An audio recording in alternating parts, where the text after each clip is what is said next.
Ji please sir, thank you, thank you. आप हैं जी सर, थैंक यू सारी टीम सभी की ओर को। से आपका स्वागत है। जी thank you, thank you, thank you.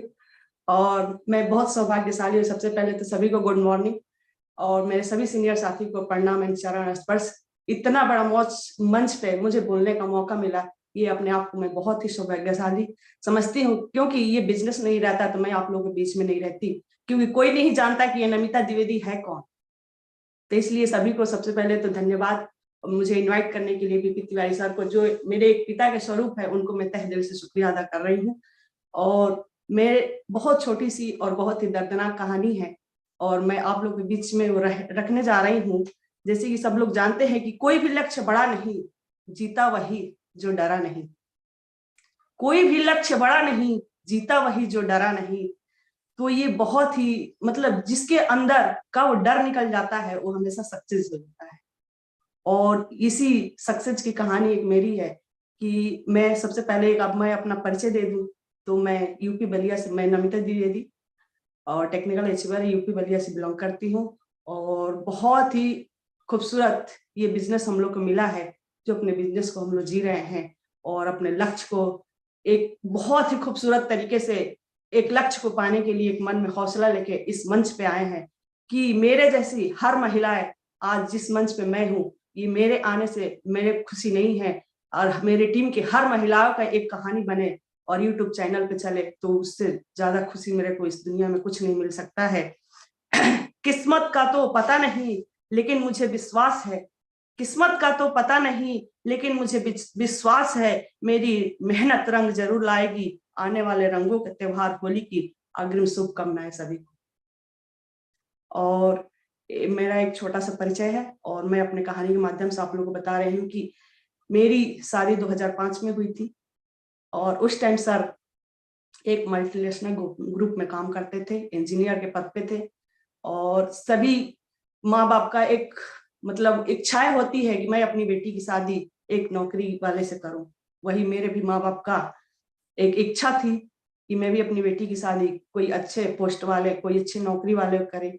और वही हुआ मेरे साथ। 2005 में मेरी मैरिज हुई सर के साथ और बहुत ही खूबसूरत तरीके से सर वो नौकरी कर रहे थे। और जहाँ दमोह सिटी में, वहाँ पे उनके बड़े पिताजी डिप्टी कलेक्टर थे, वहाँ पे मेरी शादी हुई। और मेरे पापा जी भी एक बिजनेसमैन थे, वो कोयले के बिजनेस करते थे।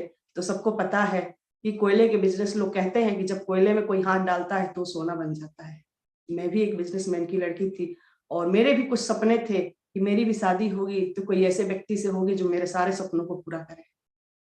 और वही हुआ और बहुत ही शानदार तरीके से मेरी शादी भी हुई। और मैं 2006 में दमोह शहर में आई और पहली बार मैंने दमोह सिटी में अपने मतलब राज्य से, अपने डिस्ट्रिक्ट से पहली बार मैं घर से बाहर निकली, क्योंकि हम लोग उस जिले में ही मतलब अब शादी से पहले तो कोई ज्यादा घूमता नहीं है, ज्यादा कोई घूमेगा तो इधर उधर अपने रिलेशन में ही जा सकता है। पहली बार मैं घर से बाहर निकली और पहली बार एमपी में मैं आई, दमोह शहर में। तो मेरे आने का सबसे बड़ा रीजन था कि चलो शादी हुई तो अपने हस्बैंड के पास जाएं। 1 साल उनके माँ बाप को मैंने सेवा कर लिया, उसके बाद मैं सर के पास आई। उसके बाद आने के बाद क्या हुआ मेरे साथ, वहां पे आई तो वहां पे बुंदेलखंडी भाषा थी। सबसे पहले तो मुझे भाषा की प्रॉब्लम हुई, मुझे कोई बोलता था तो समझ में नहीं आता था, क्योंकि हमारे यहाँ या तो खड़ी हिंदी चलती है या भोजपुरी चलती है। तो सबसे पहले भाषा की प्रॉब्लम हुई और आई मैं वहां पे और मैं रहना शुरू करी। और सर ड्यूटी सुबह 7:30 बजे जाते थे और शाम को 7:30 बजे आते थे। उस टाइम 2006 में मेरे पास कोई साधन नहीं था, ना मेरे घर में टीवी थी, ना मेरे घर में कोई मोबाइल था, ना मेरे घर में कोई ऐसा साधन था जिससे मैं अपना पूरे दिन टाइम पास कर सकूं।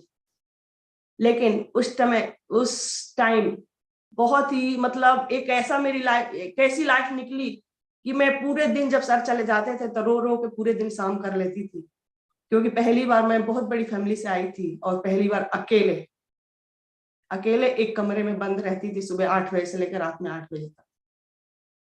तो बहुत ही, लेकिन एक मन में था कि मेरा सर एक इंजीनियर की वाइफ हूँ, सर बहुत मल्टीनेशनल ग्रुप में काम करते हैं और हर व्यक्ति का एक मतलब वो रहता है कि किसी के पति नौकरी कर रहा है और बहुत अच्छा नौकरी कर रहा है। तो एक मन में वही था कि चलो आज नहीं तो कल मेरे सारे सपने मन में एक था कि मतलब कि मेरे सपने है, और एक इंजीनियर से मेरी शादी हुई तो मेरे सारे सपने पूरे हो जाएंगे। लेकिन ये मेरी भूल थी, क्योंकि सबको पता है कि नौकरी वाले की क्या स्थिति है आज के डेट में, आज के या पहले। या तो हाई स्टैंडर्ड की कोई नौकरी हो तो अपने सपने पूरा कर सकता है, बाकी मिडिल क्लास की नौकरी वाले कोई अपने सपने पूरे नहीं कर सकते हैं। बस वही कर सकते हैं कि दाल रोटी चला सकते हैं और अपने बच्चों के उसी कंपनी के जो स्कूल होते हैं उसी स्कूल में पढ़ा के और 50 साल 58 साल बाद रिटायर होके बड़ी मुश्किल से 2 कमरे के कोई मकान बना सकता है, वो भी बहुत ही कसमकस जिंदगी में। 2 कमरे रिटायरमेंट के बाद कोई व्यक्ति यही करता है कि या तो अपने माँ बाप के विरासत में मिला हुआ जो भी मकान या जो भी जायदाद होती है उसमें आके रहने लगता है, और नहीं तो बहुत ही अपनी जिंदगी को कसमकस करके पूरे साल में 50,000 60,000 रुपए इकट्ठा करके अगर 20 साल इकट्ठा करता है तो बड़ी मुश्किल से 2 कमरे का मकान बना सकता है। और वही हम लोग की भी था स्थिति। लेकिन सर के जो प्लांट में एक 2 कमरे का वो क्वार्टर मिला था, लेकिन क्वार्टर में वो नहीं रहते थे क्योंकि दमोह से 13 किलोमीटर दूर नरसिंहगढ़ था, वहां पे उनकी प्लांट थी, तो वो डेली अप डाउन दमोह से करते थे। लेकिन मुझे नहीं पता था कि ये दमोह में रहने का रीजन क्या है, दमोह में रहने का रीजन क्या है ये मुझे नहीं पता था। मैं बार बार सर को प्रेरित करती थी कि यहाँ पे हम लोग रहने से अच्छा कि वहां जाके कंपनी के मकान में ही रहे, लेकिन वो हर बार मना कर देते थे। मुझे पता नहीं था कि क्यों मना करते हैं, लेकिन सबसे बड़ा रीजन ये था कि वो नौकरी भी करना चाहते थे प्लस साइड से कुछ और करना चाहते थे। क्योंकि जब से मैंने उनको देखा है कभी भी एक काम नहीं किए हैं, नौकरी के बाद कुछ ना कुछ करते ही रहते थे। ऐसे ही हम लोग की जिंदगी चलती रही चलती रही चलती रही। एक दिन ऐसा आया जिसको मैं आज तहे दिल से इस मंच से शुक्रिया अदा करती हूँ, वो है Mrs Sahay ji. Mister and Mrs साहे जी दोनों जन हम लोग को बहुत ही मतलब एक फैमिली का मतलब फैमिली में मेरा कोई इतना सपोर्ट नहीं करेगा। सबसे पहले तो आज सुबह सुबह आज 11 का दिन है और मेरा व्रत है, मैं तहे दिल से मिसेज अमृता साहे जी को मतलब इस मंच से मतलब बहुत शुक्रिया अदा करती हूँ कि हर मोड़ पे उनने मेरा साथ दिया। मैं जब भी निगेटिव होती थी तो वो मेरे साथ हो जाती, क्योंकि मैं उन्हीं के पास रहती थी। जब मैं निगेटिव मतलब ऐसा होता था कि कोई नहीं था मेरा फैमिली में, और उनने हर पल मेरा साथ दिया, हर पल मेरा साथ दिया। जब मैं उदास होती तो अपने पास बुला कर बैठा लेती थी।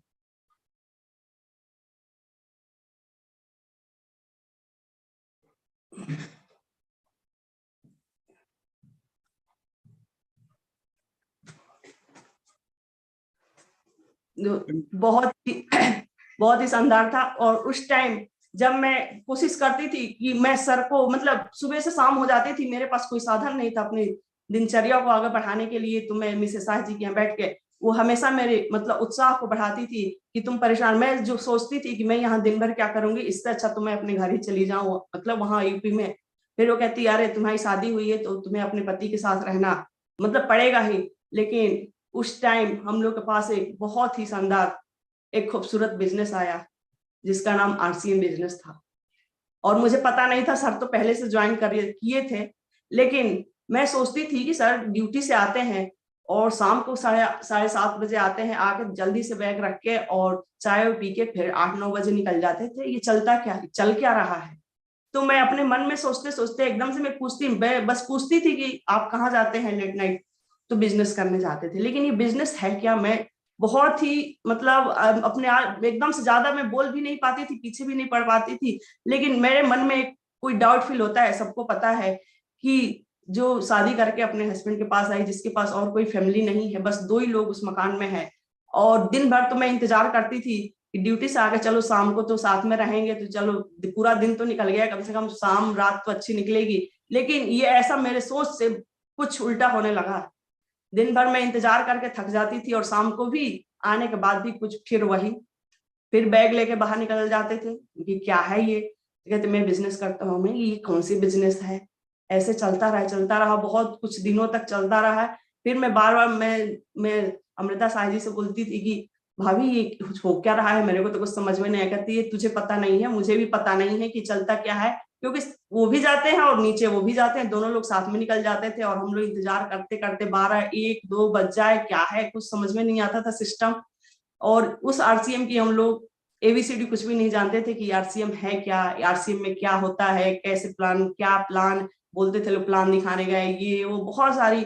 और ऐसी ही घटनाएं चलती रही चलती रही चलती रही। फिर मेरी ऐसे ही कुछ समय निकलता रहा, कसमकस जिंदगी ऐसे ही, कभी लड़ाई कभी कुछ कभी कुछ। फिर भी मेरी जिंदगी में सोची उथल पुथल मच गई, चल क्या रहा है, कहाँ मैं फंस गई, मतलब बहुत सारे मन में ऐसे डाउट फील होते थे। और उसी टाइम मतलब बहुत ही ऐसे ही चलती रही। फिर सर वो आरसीएम के प्रोडक्ट लाने लगे, फिर मैं उसको बहुत ही मतलब मैं बता नहीं सकती कि ये जिंदगी में मैंने ये आरसीएम कितना उथल पुथल मचा दिया कि एक दिन ऐसा भी आया कि मैं सोची सर को छोड़ के या तो तलाक दे दो या मैं छोड़ के चली जाऊं। लेकिन फिर ये बात मैंने मिसेस साय जी से बताया कि मैं अपने घर जाऊंगी, अब मैं सर को छोड़ूंगी। अरे ऐसा मत करना, तुम क्या सोच ली, ऐसा अभी देखते हैं फिर आगे आगे होता है क्या, देखते हैं। ऐसे ही जब मैं निगेटिव होती तो वो जरूर मेरे को समझाती थी कि ऐसा नहीं करना, फिर ऐसा करने के बाद अपनी भी बुराई होती है, अपने माँ बाप की भी वो होती है कि यार इनकी कैसी लड़की है। तो बहुत सारी मतलब बहुत सारी ऐसे क्वेश्चन दिमाग में आती थी। फिर मैंने सर को ऐसे ही मतलब इतने सोच लीजिए कि पूरे दिन ड्यूटी और रात में आरसीएम, फिर वो लड़की क्या करेगी। ना मेरे पास कोई अभी बच्चा था, ना कुछ भी, ना मेरे पास कोई साधन था कि जिसके मैं अपना मतलब टाइम पास कर सकूं। ना मेरे पास टीवी थी, ना मेरे पास मोबाइल था उस टाइम। पूरा दिन या तो मैं बुक्स पढ़ती थी या तो यूं ही घर में इधर उधर काम करने में टाइम पास कर लेती थी, या तो फिर शाम को जाके मैं वो भाभी जी से बात करती थी। कोई था ही नहीं मेरा, मैं किसके पास जाऊं, क्या करूं। बहुत ही जिंदगी मेरी मतलब ऐसे चलती थी, ऐसी चलती थी। और बहुत ही समस्याओं का मैंने एक एक मतलब समस्या मैं आप लोग को गिनती करूंगी तो 2, 4, 5 घंटे निकल जाएंगे, क्योंकि समय लिमिटेड है। इसलिए शॉर्ट में मैं अपनी कहानी बता दूं कि उस टाइम फिर मेरी बेटी मतलब मैं प्रेगनेंसी मेरी हुई, फिर मेरी बेटी पेट में आई। उसका ऐसे ही फिर भी मैं पूरा 9 महीने अकेले ही अपनी पूरी जिंदगी को मैंने निकाल लिया। कोई मेरे को पूछने वाला भी नहीं था कि तुम कैसी हो, क्योंकि मैं देखी थी कि मेरे भाभी लोग को बच्चा, मेरी मतलब मेरी बड़ी एक भाभी भी थी, तो मैं देखती थी उनको बच्चा तो बहुत केयर होता था। मेरी मम्मी हम लोग मिलके मतलब बहुत एक मन में उत्साह था, घर में कोई नया मेहमान आएगा तो उसका केयर करना। लेकिन मेरी जिंदगी ऐसी चली कि मेरे मतलब ना आगे ना पीछे कोई केयर करने वाला नहीं था। ऐसे ही चलता रहा। फिर सर की वही रूटीन थी, दिन में ड्यूटी रात में आरसीएम, दिन में ड्यूटी रात में आरसीएम, ऐसे ही चलता चलता चलता चलता। और एक ऐसा समय आया कि जिस दिन मुझे लेबर पेन हुआ, उस दिन सर दमोह सिटी से 15 किलोमीटर दूर आरसीएम का प्लान दिखा रहे थे और घर में कोई नहीं था। फिर ऐसे एक जो सर के वो एक साइड में वो विनीता दीदी, विनीता जैन, वो काम करती थी, मैंने उनको फोन लगाया और वो आ गई। आई फिर ऐसे फिर ये भाभी जी नीचे से आई, ऐसे ही कर करके हमें वो लोग फातिमा नर्सिंग होम में ले गए। मेरे जाने के बाद वहां पे एडमिट होने के बाद सर वहां से प्लान दिखा के आए जब फोन गया। फिर ऐसे ही चलता रहा जिंदगी। फिर भी ऐसे ही चलते चलते चलते चलते ये आरसीएम बिजनेस एक दिन ऐसा आया, एक दिन ऐसा आया 2009 का दिन है जिसने जिस टाइम ऐसे ही अवसर भी मेरे से और इस बिजनेस और ऐसे ही उनको कुछ ऐसा आया होगा कि उनने एक नौकरी को ड्रॉप कर दिया। अब जब नौकरी को ड्रॉप किया, सोचिए जिस लड़की की शादी एक इंजीनियर से हुई है और उसका हस्बैंड नौकरी छोड़ दे और घर में बैठ जा, फिर क्या होगा। उनको आरसीएम पे इतना विश्वास था, इतना सब कुछ था कि उन्होंने इतनी अच्छी नौकरी को ड्रॉप कर दिया और नौकरी ड्यूटी जाते नहीं थे और मेरे से भी बताया नहीं कि मैंने नौकरी ड्रॉप कर दिया। घर में रहते, मैं बार बार पूछती थी कि आप ड्यूटी क्यों नहीं जाते हैं, तो छुट्टी पे हूँ। भाई आज तक तो मैं नई नई शादी करके आई, फिर भी इनने कभी छुट्टी पे नहीं रहा इतने दिन। आज क्या ऐसा, अब क्या ऐसा हो गया कि 1 हफ्ते निकल गए, 10 दिन निकल गए, कितनी छुट्टी है, कैसे छुट्टी। फिर भी इन्होंने बताया नहीं कि मैं क्यों नहीं जा रहा हूँ, कि या नौकरी ड्रॉप कर दिया या कुछ भी। जब मैं क्वेश्चन करती थी कि ड्यूटी क्यों नहीं जा रहे हैं, तो छुट्टी पे हूँ। फिर एक ऐसा दिन आया कि सर के एक नायक जी, इनके फ्रेंड थे ड्यूटी के, वो आए दमोह में। जैसे अंदर आए, ये सो रहे थे, तो उनने बोला और बाबू कैसा चल रहा है, नौकरी छोड़ के कितना मजा आ रहा है। फिर मेरे को एकदम से अचानक से जैसे होता है कि पैरों के नीचे से जमीन खिसक गई, क्योंकि नौकरी छोड़ दी। हाँ, क्योंकि ऐसा क्या। फिर जैसे मेरे को पता चला, फिर इन्हें तुरंत मेरे से बोला कि तुम कहीं बताओ कि नहीं, ना अपने मम्मी पापा को ना मेरे मम्मी पापा को। चलिए ठीक है।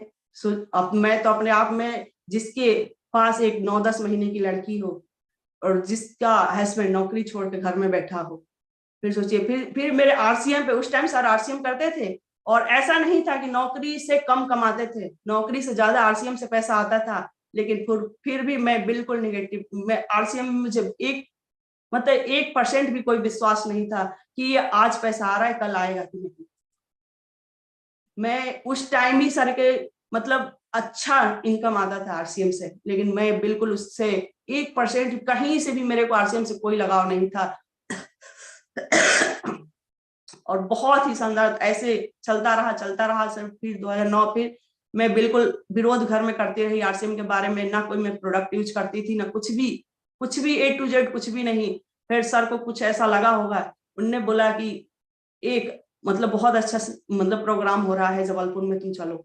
मैं बोली मैं अगर कोई प्रोग्राम हो रहा है तो मैं जाऊंगी, पर अगर आरसीएम का प्रोग्राम हो रहा होगा तो मैं नहीं जाऊंगी, क्योंकि इस आरसीएम ने मेरी पूरी लाइफ को तहस नहस कर दी है। मैं कभी नहीं जाऊंगी आरसीएम का प्रोग्राम में। बोले नहीं, आरसीएम का प्रोग्राम नहीं है, इनकी मेरी सिस्टर इनला भी जबलपुर में रहती, उनके यहाँ कोई प्रोग्राम होगा, वहां जाना पड़ेगा। फिर हम लोग ऐसे ही, मैं गई जबलपुर में गई, लेकिन सर ने झूठ बोल के मुझे ले गया था और जबलपुर के प्रोग्राम में बैठाया, आरसीएम के प्रोग्राम में। वहां पे एसपी सर का कोई प्रोग्राम था, उसमें मैं गई और मैं बिल्कुल निगेटिव थी, मेरे कोई प्रोग्राम से इंटरेस्ट नहीं था, कुछ भी नहीं था।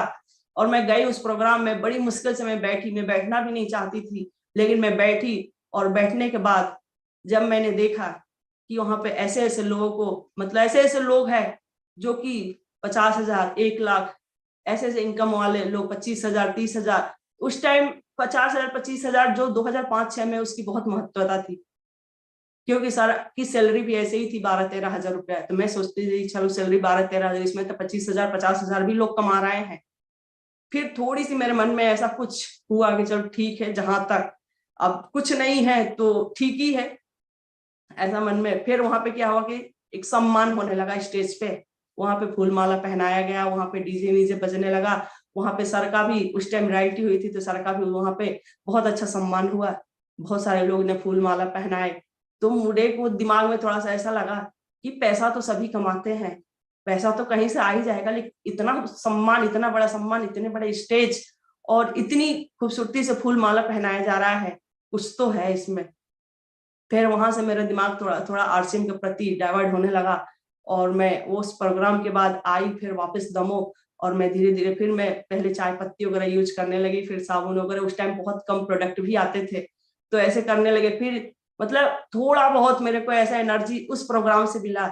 मेरे साथियों, अगर किसी घर में निगेटिविटी आ रही है, किसी की फैमिली सपोर्ट नहीं कर रही है, तो सबसे पहले आरसीएम का प्रोग्राम दिखाई।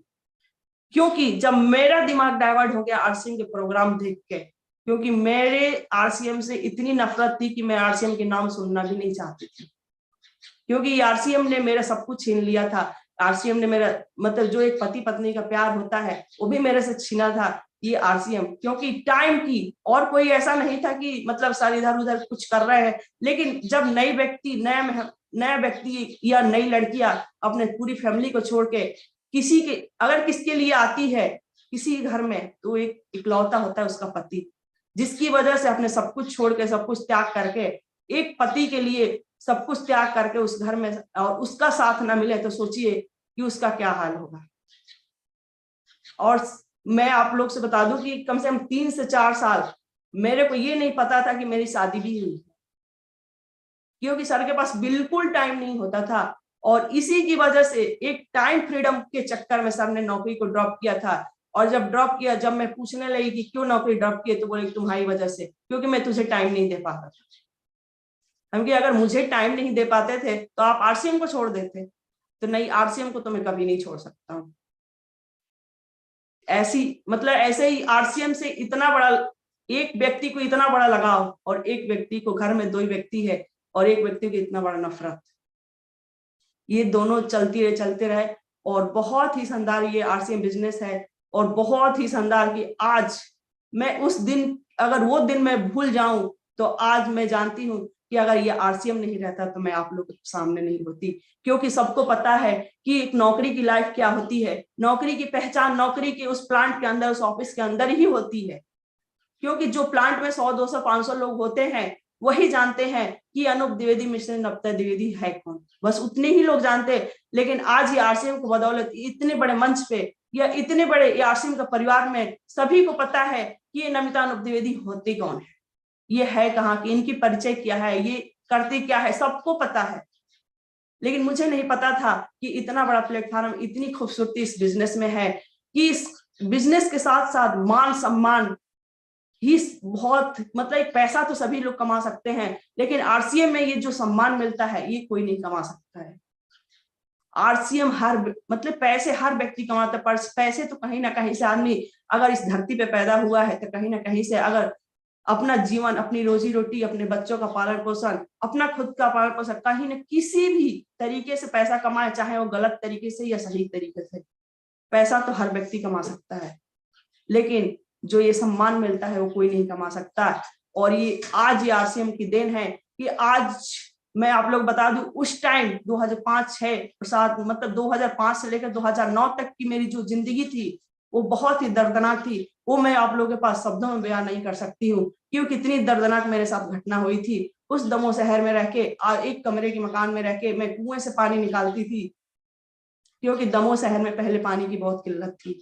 हम लोग कुएं से पानी निकालते थे, खरीदते थे पानी। और मेरी प्रेगनेंसी थी, फिर भी लोग बोलते हैं कि प्रेगनेंसी में सभी लोग रेस्ट करते हैं, उनकी केयर होता है, लेकिन उस 8-9 महीने की प्रेगनेंसी में लेके और कुएं से पानी निकाल के अपनी जिंदगी को मैंने काटा है। क्योंकि मतलब वो जिंदगी मैं अपनी कभी भूल नहीं सकती, चाहे मैं कितनी भी ऊंचाइयों पे चली जाऊं, कभी नहीं भूल सकती। और ये आज का दिन है, ये आरसीएम बिजनेस का दिन है, देन है कि आज मेरे पास वो सब कुछ है जो मैंने कभी सोचा भी नहीं था। आज मैं चाहती हूँ जिस चीज पे मैं हाथ रख देती हूँ मेरा हो जाता है। आज ये आरसीएम का देन है कि मेरे 4 महानगरों में मकान है। ये आरसीएम के देन है कि जो चीज मैं चाहती हूँ आज हर एनिवर्सरी में, जो मतलब आज कोई भी, चाहे तनिष्क का गोल्ड हो, चाहे डायमंड का मतलब सेट हो, चाहे कुछ भी हो, हर एनिवर्सरी में, हर फेस्टिवल में सर मेरे को गिफ्ट देते थे।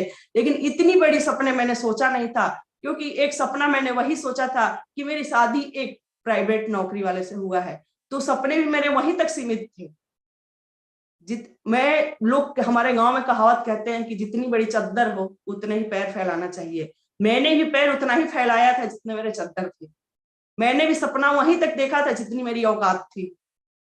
लेकिन आज वो उतनी बड़ी, कहीं तक मैं अपने पैर फैला सकूं उसकी कोई लिमिटेड नहीं है, क्योंकि ये आरसीएम का देन है कि जो मैं चाहती हूँ वो मुझे मिल जाता है, जिस चीज पे हाथ रखती हूँ मुझे मिल जाता है। और सबसे पहले तो मैं इस आरसीएम का स्वरूप, जो आरसीएम का नींव रखा, जो हर महिलाओं का सक्सेस की कहानी, जो हर महिलाओं को आगे लाने के लिए ये जो महिला सशक्तिकरण का अभियान छिड़ा है, सबसे पहले तो टीसी छावड़ा, बीसी छावड़ा, केसी छावड़ा सर को तहे दिल से नमन करती हूँ कि आज ये बिजनेस नहीं लाए रहते तो आज कोई महिलाओं का पहचान नहीं बनता। हर महिलाओं का पहचान उसी किचन के अंदर दब के रह जाता। आज मैं भी एजुकेटेड हूँ, मैं भी पोस्ट ग्रेजुएटेड, मेरे पास भी बहुत सारे डिप्लोमा है, मैं पीजीडीसीए भी करी हूँ, मैं आयुर्वेद का भी डिप्लोमा कर रखी हूँ, मैं मतलब पटवारी की हर चीज की मैंने तैयारी कर रखी हूँ। लेकिन सारे डिप्लोमा मेरे तकिए के नीचे दब के रह गए, कोई भी डिप्लोमा मेरे काम में नहीं आया, कुछ भी काम में नहीं आया। तो मैं सारी महिलाओं को बस एक मैसेज देना चाहती हूँ कि जो भी अपना खाली टाइम हो, जो भी अपना खाली टाइम हो, आधे घंटे, 1 घंटे, जो भी बच रहा है, शाम टाइम में हर महिलाएं फ्री होती है, हर घर की महिलाएं शाम टाइम में फ्री रहती हैं। क्योंकि मैं भी एक हाउस वाइफ हूँ, मैं भी कोई जॉब नहीं करती हूँ कि पूरा दिन काम करते हैं, लेकिन शाम को 1 आध घंटे 2 घंटे जरूर फ्री रहते हैं। उस टाइम को, उस समय को अगर इस बिजनेस में हम लगाएंगे तो अपनी, मेरी भी जिंदगी में 4 चांद लग, सबके जिंदगी में 4 चांद लग जाएगी अगर आधे से 1 घंटे इस बिजनेस में देना शुरू कर दिया तो। बहुत ही शानदार ये बिजनेस है और बहुत ही शानदार मतलब ये मौका है अपने। सबसे पहले तो हम लोग को ये जूम आया तो धूम मचा दिया कि हर महिलाओं का एक पहचान बन गया, हर महिला एक दूसरे को जानने लगी। इस जूम के आने से सबके मतलब बहुत फिजिकल मीटिंग में बहुत कम लोग जा पाते थे, हम लोग भी बहुत कम जाते थे, लेकिन अपने पास ऐसा साधन है कि हर दिन मीटिंग में जा सकते हैं, हर दिन अपने नई एनर्जी को अपने बढ़ा सकते हैं। जब जब निगेटिव होंगे तब तक इस जूम के माध्यम से हम अपने आप को एक सक्सेस कहानी बना सकते हैं।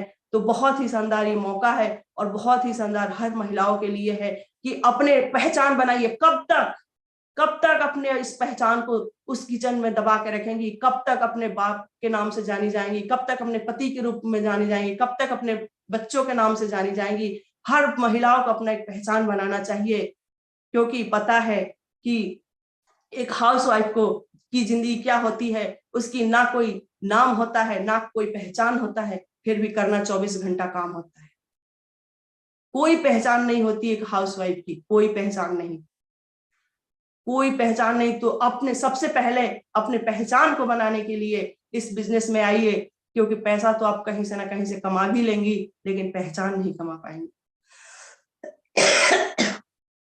तो अपने पहचान बनाने के लिए इस बिजनेस में आना पड़ेगा, क्योंकि जैसे मैं सक्सेस हुई, जैसे मेरे को सभी लोग जानते हैं, वैसे आपको सभी को सब लोग पहचानने लगे कि ये व्यक्ति है कौन। ये मैं जैसे मेरी भी बहुत छोटी सी कहानी थी, मेरी बहुत ही दर्दनाक कहानी थी, लेकिन वो कहानी मैं आप लोगों के बीच में मैं रख नहीं पाऊंगी। मैंने जितना भी अपनी कहानी बताया वो मैंने अपने दिल से निकाला हुआ कहानी बताया, क्योंकि हर सक्सेस व्यक्ति के पास, हर जैसे लोग बोलते हैं कि हर सक्सेस व्यक्ति के मतलब पीछे एक पत्नी का हाथ होता है। मैंने अपने पति को पहले तो बहुत डिस्टर्ब किया, लेकिन जब से पता चल गया कि मतलब इससे क्या क्या मिल सकता है प्रोग्राम में जाने के बाद, मैंने अपने पति को पूरा सपोर्ट करने लगी। क्योंकि अगर मैं सपोर्ट नहीं करती, जिसकी फैमिली में जिसकी पत्नी सपोर्ट नहीं करती, वो पति कभी आगे नहीं बढ़ सकता है। चाहे बिजनेस हो, चाहे घर में कोई काम हो, चाहे मतलब कुछ भी अगर पति करने जाए, अगर उसकी पत्नी ने, बाहर वाले कितना भी टांग खींचेंगे तो उसको कोई फर्क नहीं पड़ता है, लेकिन पत्नी अगर घर में कोई भी विरोध करे, कोई भी, तो पति कभी सक्सेस नहीं हो सकता है। क्योंकि सबको पता है कि एक पहिए की गाड़ी बस सर्कस में ही चलती है, रियल लाइफ में कभी नहीं चलती है। इसलिए दो पहिए गाड़ी ही रोड पे चलती है, अच्छी लगती है। तो सब लोग अपने, जो भी आज इस मंच पे अगर कोई लेडीज बैठी है तो अपने पति के जरूर सपोर्ट करे, अगर कोई पति बैठा है तो अपने पत्नी की जरूर सपोर्ट करे, क्योंकि अगर दोनों में एक दूसरे की भावना सपोर्ट करने की होगी तो हर व्यक्ति सक्सेस हो सकता है। उसकी कोई मायने नहीं रखता है कि मतलब बाहर वाले क्या कह रहे हैं, क्योंकि बाहर वालों की आदत होती है टांग खींचना। अगर बाहर वालों ने टांग खींच दिया और हम उस टांग को सीधे कर दिए, तो मेरे पति जरूर या आगे बढ़ सकता है, हर सक्सेस की कहानी लिख सकता है, हर व्यक्ति सक्सेस हो सकता है अगर जिसकी पत्नी सपोर्ट करती है। और मैंने सर को पूरा सपोर्ट किया, मतलब इतना सपोर्ट किया कि मेरे पास छोटी सी बच्ची थी और पहले फार्म भरा जाता था, वो भी दिन मैंने देखा है। अब तो सब कुछ डिजिटल हो गया और सर के हाँ कट्टे के कट्टे फार्म आते थे, बाहर गांव से आते थे और वो गांव वाले पूरे दमोह शहर में आकर रुकते थे और मैं एक दिन में कम से कम 100 पूड़ियां बनाती थी, 100 रोटियां बनाती थी उन व्यक्ति को खिलाने के लिए जो गांव से फार्म लेके आते थे क्लोजिंग के टाइम। क्योंकि जब मैं उस टाइम उस माहौल को देख के, उस बिजनेस को देख के अगर मैं सक्सेस हो गई हूँ, तो अभी तो डिजिटल युग है, सब कुछ ऑनलाइन होने लगा है, अब तो कोई काम ही नहीं है। पहले जो आरसीएम था उसमें बहुत काम होते, बहुत सारे, हर लोग घर में होम मीटिंग होती थी, घर में 4-6 लोग हमेशा आते रहते थे, उनको चाय नाश्ता देना पड़ता था। अब तो ना कोई आता है ना कोई जाता है, सब कुछ मोबाइल के माध्यम से होता है। तो अब तो बहुत ही आसान, पहले प्रोडक्ट नहीं होते थे जब हम लोग इतने पॉजिटिव है, अब तो इतने सारे प्रोडक्ट है, इतनी खूबसूरती इस प्रोडक्ट की कि मार्केट में कोई है ही नहीं ऐसा प्रोडक्ट। चाहे कीसॉल के प्रोडक्ट हो, चाहे हाइजीन के प्रोडक्ट हो, चाहे डेली नीड का हो, चाहे मतलब किचन वेयर, कुछ भी A to Z, आप 1000 प्रोडक्टों में से कुछ भी उठा के देख ले, अगर एक भी प्रोडक्ट में लेकिन हो गया तो मैं आरसीएम करना छोड़ दूंगी। बहुत ही, जैसे ही कहा जाता है खुद को मत बदलिए दूसरों को दिखाने के लिए, खुद को मत बदलिए दूसरों को दिखाने के लिए, खुद को बदलिए सिर्फ और सिर्फ अपने लक्ष्य को पाने के लिए। अगर मेरा लक्ष्य सही होगा, अगर मेरा लक्ष्य रहेगा कि मैं आरसीएम में सक्सेस हो जाऊं, अगर मेरा लक्ष्य रहेगा कि मैं आरसीएम में करोड़पति बन जाऊं, अगर मेरा लक्ष्य रहेगा कि मैं आरसीएम में डायमंड जाऊं, तो उसे कोई नहीं रोक सकता। क्योंकि एक महिला के अंदर बहुत ही क्षमताएं होती है, महिला इतनी सहनशीलता होती है कि वो हर दर्द को बड़ी हंसी खुशी से सहन कर लेती है। जब हर महिलाएं अपने माँ बाप को छोड़ के आती है और दूसरे घर में इतने हंसी खुशी से एडजस्ट हो जाती है, दूसरे परिवार को एक्सेप्ट कर लेती है, तो ये आरसीएम क्या है। क्योंकि सबको पता है, बहुत लोग के मतलब धीरे धीरे कि अरे अगर मैं भी अगर किसी से बात करती हूँ आरसीएम के बारे में कि ये क्रीम बहुत अच्छा है, ये प्रोडक्ट बहुत अच्छा है, तो सारी महिलाएं मजाक उड़ाती है, अरे मैं तो ब्रांड यूज करती हूँ, मैं तो ब्रांडेड यूज करती हूँ। ये बात मैंने भी सर से बोला था कि मैं भी ब्रांडेड यूज करती हूँ। वो दिन मेरे को याद आता है तो मैं फिर बोलती हूँ कि अरे भाभी जी, अब अगर आपने लक्मे का कोई प्रोडक्ट यूज करती हैं, कोई भी क्रीम पाउडर जो भी होता है लक्मे का प्रोडक्ट यूज करते, क्या वो ब्रांड वाले आपके शहर में आता है और आपको बुलाता है क्या कि आप आइए मेरे साथ एक सेल्फी हो जाए? तो बोली कि नहीं। तो मैंने जवाब दिया वो कभी नहीं हो सकता। लेकिन ये आरसीएम एक ऐसा ब्रांड है, एक आरसीएम का ऐसा क्रीम है, ये आरसीएम का ऐसा ब्रांड है कि अगर आप इसको यूज करेंगी तो यूज करते करते आप तो ब्रांड बन ही जाएगी, अपने अड़ोसी पड़ोसी को भी ब्रांड बना देंगी आप, और आप पूरे हिंदुस्तान में आपकी एक वीडियो बनेगी, पूरे हिंदुस्तान आपकी सेल्फी लेंगी, एक मंच पे ऐसा बड़ा सम्मान होगा कि जो कभी आप जिंदगी में सोचा भी नहीं था। तो बोले ये बात तो सही है, तू अगर ब्रांड को यूज करता है, उस ब्रांड को छोड़ नहीं पा रहा है, तो कभी सक्सेस नहीं हो सकता है। सबसे पहले सक्सेस होने के लिए एक ही फार्मूला है, 100% प्रोडक्ट। अगर 100% प्रोडक्ट आपने यूज कर लिया तो ही आप सक्सेस हो सकते हैं। 100% अगर किसी ने प्रोडक्ट आरसीएम की यूज कर लिया तो यूं ही सक्सेस हो सकता है, उसकी सक्सेस की कहानी एक बनेगी। और जैसे मैं पहले हर व्यक्ति निगेटिव होता है, लेकिन निगेटिव होने के बाद अगर उसको धीरे धीरे प्रोडक्ट में रुचि हो जाती है, अगर वो आरसीएम से अगर प्यार करने लगे, और वो वाला प्यार दिखावटी वाला नहीं, जो मैं आप लोग को बता दूं कि हर व्यक्ति को, हर महिला पुरुष को जो 16 साल से 20 साल की एज में जो प्यार होता है, मैं ये नहीं जानती, हर व्यक्ति के अंदर एक चाहत होती है। अगर किसी भी या लड़का हो तो किसी लड़की को अगर मन में बैठा लेता है तो उसके लिए उसके पैर में बंधन भी बंध जाते हैं, उसके पैर को दबा भी दिया जाता है, उसको कमरे के अंदर बंद भी कर दिया जाता है, फिर भी एक झलक पाने के लिए वो बेचैन रहता है। वो प्यार नहीं जो आपके 35-40 साल की एज में हो, वो प्यार होना चाहिए जो आपको 16 से 20 साल की एज में होती है। वो प्यार अगर आपको आरसीएम से हो जाएगा तो आपको आरसीएम में सक्सेस होने से कोई नहीं रोक सकता। तो आरसीएम को सबसे पहले तो अपना चॉइस बनाना चाहिए, आरसीएम को सबसे पहले अपना सपना बनाना चाहिए। और सपने वो नहीं जो सोए हुए, सपने वो नहीं जो सोए हुए आप देखते हैं, सपने वो बनाइए जो जागते हुए भी आपको RCM RCM RCM RCM RCM ही दिखे। अगर ऐसा सपना बना लेंगे तो आपको कोई नहीं सक्सेस होने से रोक सकता है। और ये आरसीएम ऐसा है कि आरसीएम आपको वो सब कुछ दे सकता है, आरसीएम आपको वो सब कुछ दे सकता है जिसके आप हकदार हैं। और आरसीएम के हर चीज आरसीएम आरसीएम आरसीएम आरसीएम, अगर आरसीएम की भूत किसी पे चढ़ जाए तो भूत कभी उतरता नहीं है। जैसे हम लोग पे भूत चढ़ा, पहले तो नहीं चढ़ा था, लेकिन अब तो ऐसा भूत चढ़ा है कि मैं तो जानती हूँ सुबह से उठने से लेके गुड मॉर्निंग से लेकर गुड नाइट तक आरसीएम की हम लोग गाना गाते हैं कि अगर आरसीएम के पेस्ट भी करेंगे तो आरसीएम की, और रात में बेडशीट पे सोएंगे तो भी आरसीएम, पूरा दिन आरसीएम आरसीएम आरसीएम। तो ये आरसीएम को बहुत ही खतरनाक भूत है, पर जल्दी किसी को लगती नहीं है, मुश्किल यहाँ पे आ जाती है, और लग जाती है तो छोड़ती नहीं है। तो ये आरसीएम के भूत बहुत ही शानदार है और बहुत ही लाजवाब है। ये आरसीएम बहुत सब कुछ दे सकता है। मैं सारी महिलाओं से यही मैसेज देना चाहती हूँ कि बहुत ही शानदार ये बिजनेस है और बहुत ही शानदार ये स्टोरी है और बहुत ही शानदार, मतलब बहुत कुछ। अगर स्टोरी में ज्यादा लंबा नहीं बताऊंगी आप लोग के, क्योंकि समय का बहुत ही वो है, तो मेरी लंबी स्टोरी नहीं है। और अभी फिर से कभी मौका मिलेगा तो आप लोगों की बहुत लंबी मेरी स्टोरी और कुछ जानकारियां मिलेगी। और बहुत ही शानदार ये मौका मिला है और सभी को सबसे पहले अपने सारे ग्रेट गुरुओं को मैं तहे दिल से नमन करती हूँ, तहे दिल से शुक्रिया करती हूँ कि इतने बड़े मंच पे मुझे बोलने का मौका दिया। और सबसे पहले अपने ग्रेट गुरु, great upline Mrs Ravi Amrita Shah ji को तहे दिल से शुक्रिया करती हूँ, जिसके माध्यम से बिजनेस मुझे मिला, जिसके माध्यम से मैं यहाँ तक पहुंची, जिनके माध्यम से, क्योंकि जब मैं निगेटिव होती हूँ तो मुझे पॉजिटिव करने के लिए मेरे पीछे कोई खड़ा हो जाता है।